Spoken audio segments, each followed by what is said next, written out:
లేదండి, మీకు ఇచ్చిన హామీలని అమలు చేయాలని మేము అడుగుతున్నాము.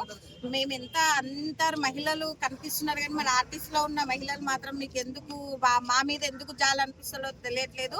మీరు ఏదైతే ఉచిత ప్రయాణం మహిళలకని ఎట్లయితే చేపట్టిందో ఆ కార్యక్రమము మేము ఎంత లేడీస్ మీ ఒక్క బస్సులో 100, 120, 150 మంది ఉన్నా కూడా మేము ఏ మాట ఇబ్బంది ఎంత ఇబ్బందులు మాకు ఎన్ని సమస్యలు ఉన్నా కూడా మేము అది మీ మాట ప్రకారంగా సక్సెస్ చేస్తున్నాము. అయినా కూడా ప్రతి ఒక్క ఆడబిడ్డ మీకు కనిపిస్తుంది కానీ ఆర్టిస్ట్లో ఉన్న ఆడవాళ్ళు ఎంత ఇబ్బందులు పడుతున్నారు అనేది మీకు కనబడట్లేదు.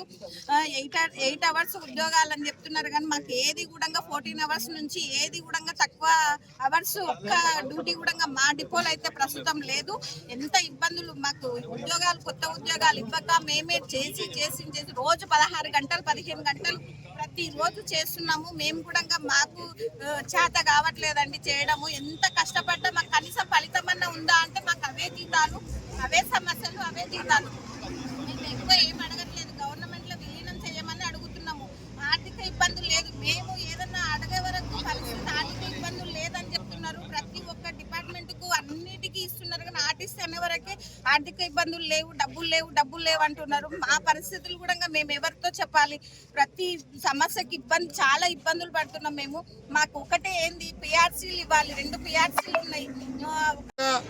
97 డిపోల ముందు ఆర్టీసీ ఉద్యోగులు కడుపుగాలి తమ న్యాయమైన డిమాండ్ల కొరకు 2 ఏళ్లుగా ఎదురు చూస్తూ ఈ ప్రజాపాలన ప్రభుత్వం వచ్చింది, మా సమస్యలు తీరుతాయని చెప్పి ఎంతో ఎదురు చూసి నెల రోజుల ముందు ఆర్టీసీలో ఉన్న ఉద్యోగ సంఘాలన్నీ న్యాయమైన డిమాండ్ల మేరకు ప్రభుత్వానికి నోటీస్ ఇవ్వడం జరిగింది.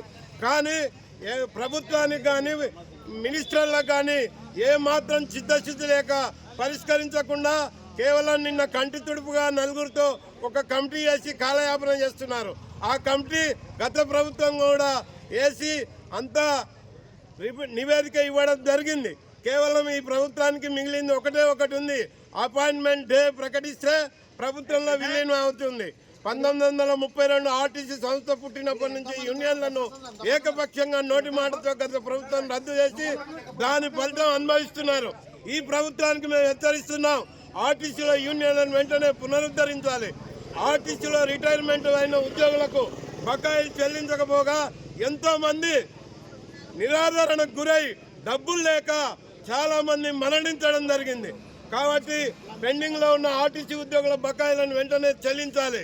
తర్వాత ఆర్టీసీలో ఈవీ బస్సుల పాలసీ తెచ్చి ఎలక్ట్రిక్ బస్సులను అడ్డగోలుగా ప్రైవేట్ కంపెనీలకు అప్పచెప్తూ ఆర్టీసీలో వచ్చే ఏదైతే ఉద్యోగాలు ఉన్నాయో వాటిని ఎవరికి పేదవారికి అందకుండా చేస్తుండ్రు. ప్రైవేట్ ఎలక్ట్రిక్ బస్సులు బడా భూస్వాములవి పెత్తందారులవి ఉన్నాయి. అదే ఎలక్ట్రిక్ బస్సులు ఆర్టీసీ సంస్థకు అప్పచెప్తే ఆర్టీసీలో ఎంతో మందికి నిరుద్యోగులకు ఉద్యోగ అవకాశాలు వస్తాయి. ఆర్టీసీలో ఉద్యోగం అంటే రోస్టర్ పద్ధతిలో, రిజర్వేషన్ పద్ధతిలో బీద బడుగు బలహీన వర్గాలకు ఉద్యోగాలు వస్తాయి.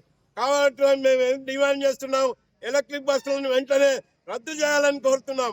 అదేవిధంగా ఈ టైం అయిపోయిన అద్దె బస్సులను కూడా రద్దు చేసి వాటి స్థానంలో ఆర్టీ బస్సులను పెంచాలని కోరుతున్నాం. ఆర్టీసీలో ఉద్యోగుల సమస్యల న్యాయమైన డిమాండ్లు ఇవి.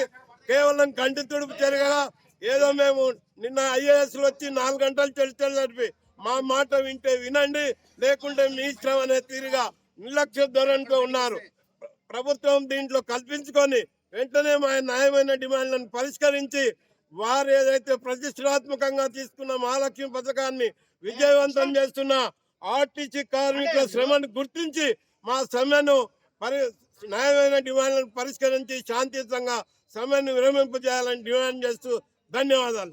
ఈరోజు ఆర్టీసీ కార్మికులు ఏదైతే గత ప్రభుత్వము ఆర్టీసీ కార్మికులను ఏ విధంగా అయితే సమ్మెలోకి నెట్టిందో అదే ప్రభుత్వం కూడా ఈరోజు ఆర్టీసీ కార్మికులను రోడ్డు మీద సమ్మెలోకి వెళ్ళే విధంగా ప్రయత్నం చేసింది. మేము గతంలో వీళ్ళు ఏదైతే ఎన్నికల మేనిఫెస్టోలో ఆర్టీసీ సంస్థను విలీనం చేస్తామని చెప్పారు, ఆర్టీసీ కార్మికులకు రావాల్సిన 2001, 2021, 2025 వేతన సవరణను చేస్తామని చెప్పారు. అలాగే ఆర్టీసీ కార్మికులను ప్రభుత్వము ఉద్యోగులతో సమానంగా స్కేల్ ఇస్తామని చెప్పి ఈరోజు మాట మార్చి మేము 45 రోజులు సమ్మె నోటీస్ ఇచ్చినా కూడా సమ్మెను విచ్ఛిన్నం చేసే ప్రయత్నాలు చేస్తుంది తప్ప సమ్మెను పోకుండా ప్రయత్నాలు చేయట్లేదు. కాబట్టి ఈరోజు ఈ సమ్మె ప్రారంభం మాత్రమే. మా యొక్క డిమాండ్లు నెరవేర్చే వరకు ఆర్టీసీ కార్మికులు ఖచ్చితంగా మా యొక్క డిమాండ్లు నెరవేర్చి ప్రభుత్వము చర్చలు పిలిచేంత వరకు మేము సమ్మెను కొనసాగిస్తామని చెప్పి తెలియజేస్తున్నాం. నమస్కరించి కోరుచున్నాం. ఏమంటే మీరు చెప్పిన ఏవైతే అన్నారో గెలవకముందు ఈ ఆర్టీసీ వాళ్ళను ఇట్లా చేస్తాము అట్లా చేస్తాము, మీకు ఆర్టీసీ మూలాధారం అని చెప్పారు కదా, అవే అడుగుతున్నాం కానీ వేరేవి అడుగుతలేము. మా గొంతమ్మ కోరికలు ఏం అడుగుతలేము సార్. మీరు ఏవైతే గవర్నమెంట్లో విలీనం చేస్తామని అడిగారు కదా అదే చేయండి సార్. మీరు ఏదంటారో మా యూనియన్ వాళ్ళని పిలవండి. యూనియన్ అయితే లేదు, జేసీ వాళ్ళని పిలిచి ఒకసారి మాట్లాడండి. మీకు ఎంత అవుతుందో అంతనే చేయండి సార్. మేము ఇప్పుడున్న సిచ్యువేషన్లో వర్కర్లు చాలా ఇబ్బందిలో ఉన్నారు.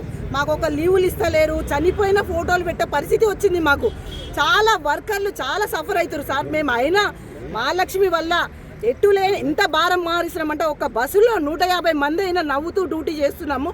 మా బాధను అర్థం చేసుకోండి సార్. మీరు అర్థం చేసుకోండి. మాకు ఇచ్చేది ఏమైనా మీరు ఇది ఇస్తామని చెప్పండి. మా లీడర్లను పిలిచి మాట్లాడండి సార్. ఒకసారి వాళ్ళు మీరు ఎంత ఇస్తారో గంతనే ఇచ్చి మాట్లాడితే మా సమ్మెను విరమించుకుంటాం సార్. మేము గొంతమ్మ కోరికలు కోరతలేము. మళ్ళీ ఇంకోటి ఏంటంటే విలీనం చేయండి సార్. ఇంకోటి ఒకసారి వాళ్ళని పిలవండి, పిలిచి మాట్లాడండి సార్. మీరు మాట్లాడి చేస్తారని మాకు నమ్మకం ఉంది. మేము ఆ గవర్నమెంట్ ఓడించింది ఆర్టీసీ వాళ్ళే, తెలంగాణ తెచ్చింది గినంగా ఆర్టీసీ వాళ్ళే. ఆర్టీసీ వాళ్ళనే తెలంగాణ వచ్చింది, మళ్ళీ ఆర్టీసీ వల్లనే ప్రభుత్వం వేరే అయ్యింది. మీరు ఒక్కసారి ఆలోచించి మా గొంతమ్మ కోరికలు ఏం కోరుకుంటలేము సార్. మొయ్యలేని భారాన్ని మోరుస్తున్నాము ఇప్పుడు మహాలక్ష్మి వల్ల. అయినా చిరునవ్వుతో డ్యూటీ చేస్తున్నాం సార్. ఎవ్వరు ఏ ఇబ్బందులు పెట్టినా కండక్టర్లు మాత్రం ఓపికతోటి సహనంతోటి డ్యూటీ చేస్తున్నారు. కొంచెం మా గురించి ఆలోచించి మీరు నిర్ణయం తీసుకొని మాకేవైతే ఇస్తాన్నారో గవ్వే ఇవ్వండి సార్. వేరే ఏం అడుగుతలేము మేము.